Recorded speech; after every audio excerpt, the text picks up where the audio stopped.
नाजरीन, मिस्र में एक ऐसा बच्चा पैदा हुआ है जिसके 2 हाथ और 2 टांगें तो बिल्कुल ठीक हैं। बाज़ाहिर इसमें कोई कमी नज़र नहीं आती, लेकिन हैरान कुन बात यह है कि उसके जिस्म में 2 की जगह 4 गुर्दे हैं, जिसको देखकर डॉक्टर भी हैरान हो गए।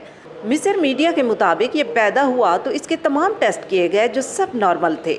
इस वक्त ये मालूम ना हो सका कि इसके 4 गुर्दे हैं। जब ये बच्चा 4 माह का हुआ तो इसको बार बार कै और मतली होने लगी। बच्चे के वालिदैन उसे दोबारा टेस्ट के लिए अस्पताल लेकर आए, जहां उसके टेस्ट किए गए तो पता चला कि बच्चे के जिस्म में 4 गुर्दे हैं, जिसकी वजह से उसकी तबीयत खराब रहती है। डॉक्टर्स के मुताबिक 4 गुर्दों की ये बीमारी डिप्लेक्स किडनी कहलाती है, जिसकी तशखीस हमल के दौरान हरगिज़ नहीं होती, बल्कि पैदाइश के कुछ माह बाद सामने आती है, जिसका इलाज दुनिया में बहुत कम ही मौजूद है। बच्चे की तबीयत अगर अद्वियात से संभल जाए तो लंबी उम्र पा सकता है। बहरहाल नाजरीन, मेरे अल्लाह पाक की तरफ से है और ज़िंदगी मौत का भी वही मालिक है।